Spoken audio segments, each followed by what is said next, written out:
Some thoughts alone whilst having my morning coffee.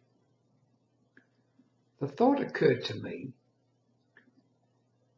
imagine how it used to be thousands of years ago, before civilization, when humankind were early in their being.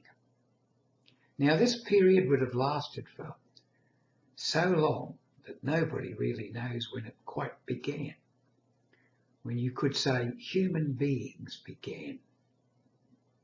And in those days, there would have been little groups, perhaps communicating in some primitive way, but there would have been no formal education. Everybody was illiterate. Nobody could read, nobody could write. But gradually they found out things, such as how to daub various muds and clays onto walls and things and make pictures, and point to the pictures so that others understood what they meant. But no reading, no writing. Eventually, the only way these people could understand their lives would be from direct experience, the most important, of course, even today, our own direct experience, and what we were told by others of the group, and even more outlandish, from people who came from outside the group but could still communicate with the group. It would have all been done with stories, and we would have listened to the stories, not realising, of course, that those stories that they told us could have been told to them by others who told them stories, and so forth.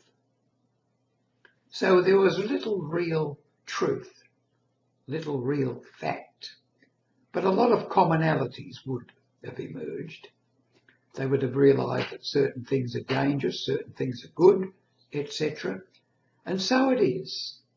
And so we move through time, and we've moved up to the state we're in today. Today, we have a lot of commonality. Today, we are brought up roughly with the same education. We're taught to read and write. We're not taught to think. That isn't taught to us at all. But we're taught to read and write. And often we read the same books. So we come to the same truths, what we regard as our truths. But other people read other books, and they come to what they regard as their truths. Each of us thinks that we know what's right. And of course, each of us thinks that the other is wrong. But this is the human condition. But when you think about it, the business of storytelling, it must have lasted for 100,000 years at least. We evolved as human beings. Our brains would have grown over time, imbued with knowledge gained by story, understanding gained by story. Is it any wonder then that in this modern day and age, story is still the most powerful mover in our lives? We might know a little bit about physics and electronics, quantum physics, statistics, all very interesting, moves us forward as a species.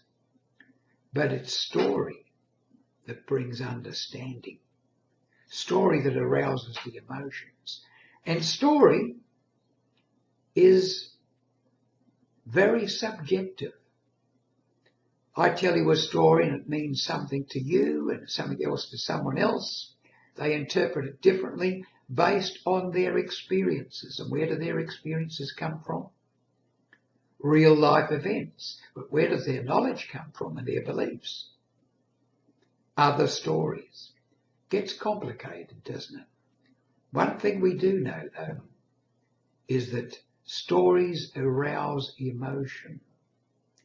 Emotion creates the feelings from which we usually make our decisions.